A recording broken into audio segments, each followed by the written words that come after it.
Right little love, notes and a posing, then a posing on your front door. Show up in suit and tie, with a protein, with a roses from your front yard. Ang daming paraan, ikaw ang tanging dahilan. Oh, babe, hahananahin kita, saan tayo magpunta?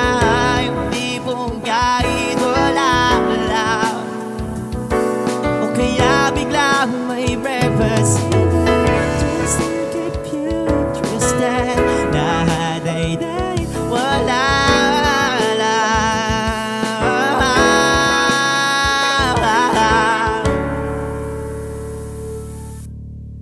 Hello mga kaparmlat, and kamusta po kayo? Ngayon nandito po tayo ngayon sa Ragay, Camarines Sur, kung saan meron po tayong isang magandang property na naman. Subdivided po ito, at yung seller po natin, yung seller po ng vlog 184 natin, napakagaling po niyan. And makikita nyo naman yung update natin sa vlog 184. So ito yung next project po nila. 20 meters po ang frontage ng bawat cut. Bali ilang square meter bawat lote? 3,000. So ayan, 3,000 square meter po ang bawat lote na may frontage na 20 meters. Ang presyo 2.5 po ang presyo, and ang good thing po, same kung paano minarket po yung and yung mode of payment dun sa vlog 184 natin sa Arbisment po. Ayan, 100,000 reservation. After ng reservation, pag kumpleto na lahat ng buyer, so 5 slot to. Bali, 2 na ang kumuha. So 3 na lang yung available. Imagine mga kaparmlat, yung mga naubusan po, at yung mga gusto po yung walang mangrove sa harap, and yung iba gusto yung ganto kaganda. So 3 na lang available. So imagine, sinusukat pa lang po, inumpisan pa lang, may 2 na agad na nagpa-reserve. So 3 na lang po available dito. And yan mga kaparmlat, ipapakita ko po sa inyo yung kagandahan po ng property na to. Yan, samahan nyo po ako. So ayan mga kaparmlat, so ito po yung areang, ano ba yan, mangingitim tayo. Yan. Ito po yung areang already reserved na. Yan. Maganda dito kasi may rock formation. Yan. So, malinaw po yung tubig. Ayan, maganda siya. Yan. So, yung malalim, yung kulay blue na yon. So, makikita nyo naman na malinis po yung tubig dito. May mangrove part din. So, ito po yung area na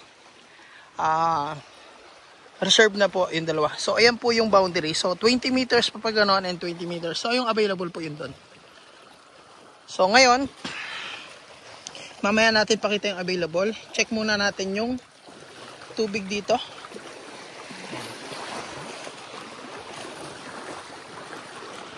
Malinaw po mga ka-farm lot. Yan.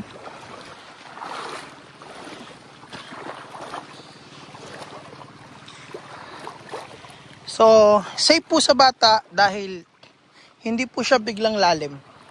Makikita nyo naman sa kulay ng tubig. Ano po? Yung malalim po yung kulay, blue pong yun. Ayan.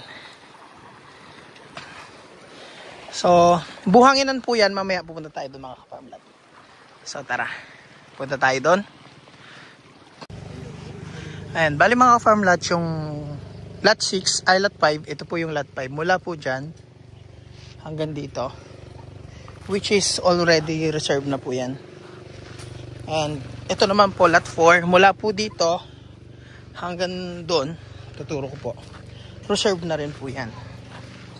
Yan po yung seller natin at si Ma'am Cora. Yan yung ating seller na nagsasubdivide. So yan, hanggang dito po yung lot 4. Lot 4 na po yan kuya. So ito mga ka-farm lot 3. Mula po dyan. May muhon na doon kuya. Hanggang doon. So ayan, makikita nyo, flat land po siya. Yan, flat ang harap na may sagingan at nyog. Mamaya natin ikutin. So hanggang buhanginan po ito mga ka-farm lot. Yan. Hanggang dito ang lot 3 natin na available pa. 20 meters ang frontage niyan. Yan. Ito po ang Nyugan tsaka Sagingan. So flat po ang harap, tas yung likod po medyo banayad pong hili pa angat. Mamaya natin tingnan doon. Ayan. So check natin yung harap nung lot 3. So ayan. Yan po ang buhangin dito mga ka-farm lot. Ito po ang harap ng lot 3. May mangrove po. Pero again, wala pong putik dito. Buhangin po ito. Low tide po ngayon. Pero kung high tide, hanggang dyan po ang tubig. Yan. Ito po. Yan.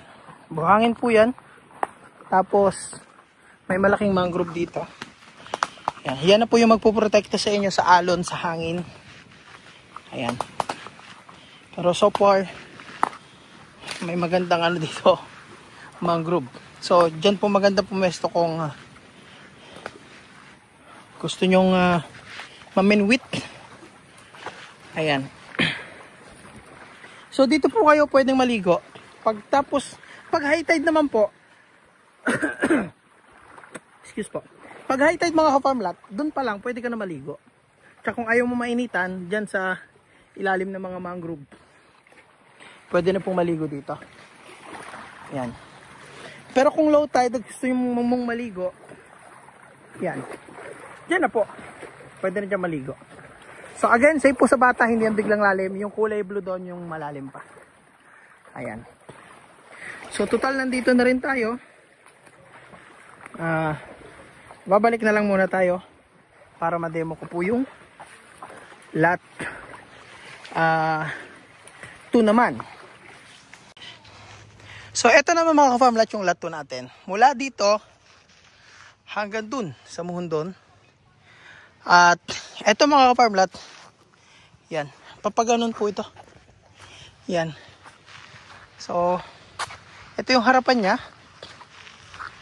Nyugan na may sagingan. Ayan. Puntahan natin ang likod. Saan ba nakalagay mo? Ito. Ito yung muhon. Kapag ganun. So, boundary po siya nitong open area na to. Na may konting open. So, kung mahilig kayo mag-boat, may bangka kayo, dito po yung pasok nyo. Ayan, safe po dito yung bangka pag nag-park na po kayo dito. So, check muna natin dito sa lot 2. Ayan, para makita nyo po. Ayan. So again mga ka-farm lot, buhangin po ang buhangin na may halong bato yung nilalakaran natin. Kung gusto nyong maligo, dito po kayo dadaan papunta dito sa paliguan. Ayan. Ayan mga ka-farm lot. Ayan. Yan. Bali mga resort po ang karating nito. Ayan po yung mga resort mga ka-farm lot. Ayan. Mga resort po yan. So balik tayo. Yan. Ayan yung harap. Then pupunta po tayo dun sa likod ng property.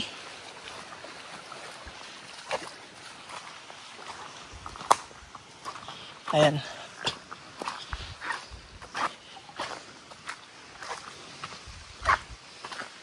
So, andito po yung dating bahay ng may-ari.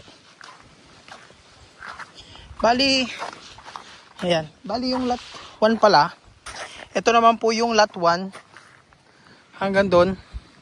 So, maganda rin po ang lot 1. Ayan. Maganda po yung buhangin. Ayan. So, ito yung harap ng lot 1 na frontage. Pero maganda po yung land area po ng lot 1. Ayan. Mas maganda po yung lot 1 sa nakikita ko. Ayan. At boundary naman po rin nila ng lot 2 and 3 ang open area. Ayan. So, Ito po. Ito ang lot 2. Yan, may sakop na mangga ang lot 2. May sakop na papaya. Ayan. May niyog. Meron po siyang panlin, babuyan, pero hindi po operated. May hukay dito. Siguro deposit ng ano yan, ng baboy. So, yan po ang nyugan niya. May nyug, saging. Ayan.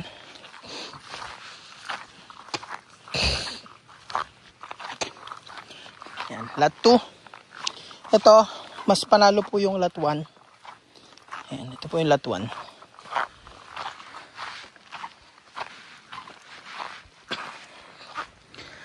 Yan.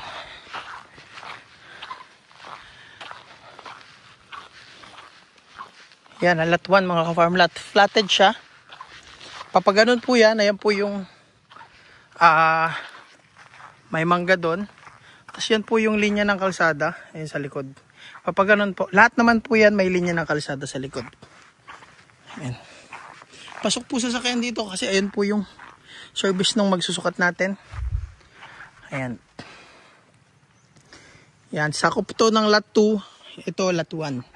Ito po yung nasasakupan ng lot 1. Yan.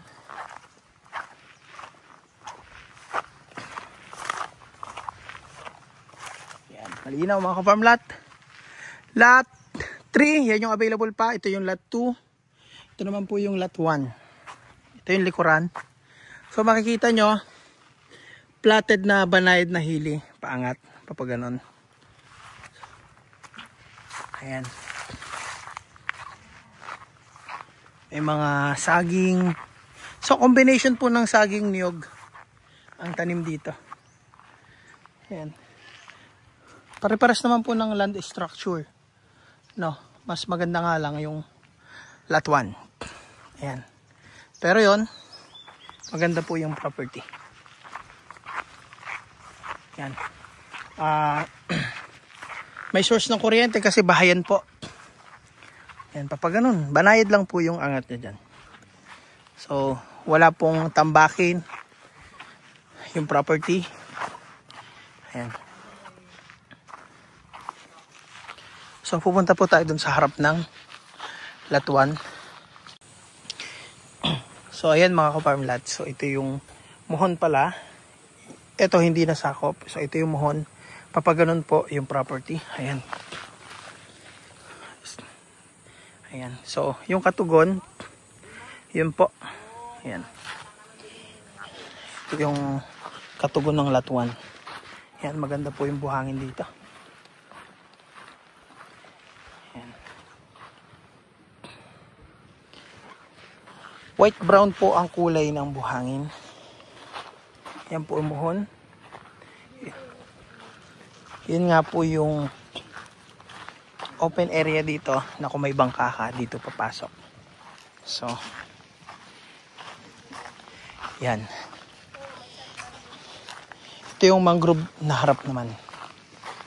Yan. So mga isa, dalawa, tatlong puno lang, dagat na. Yan, pinakita ko naman po yun sa ano kanina doon. So yan.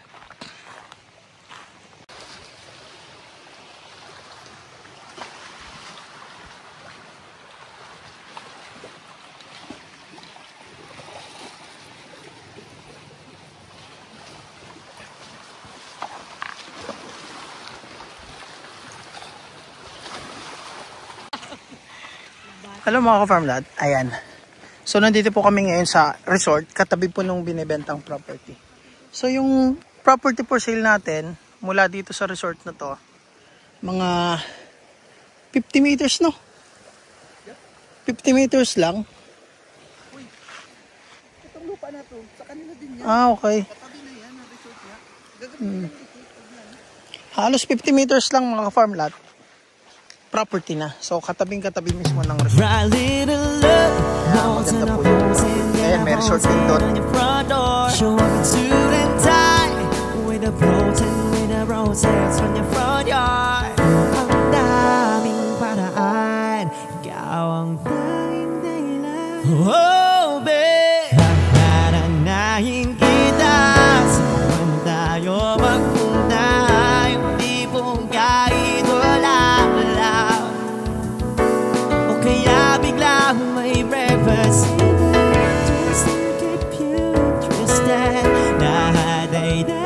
Wala lang.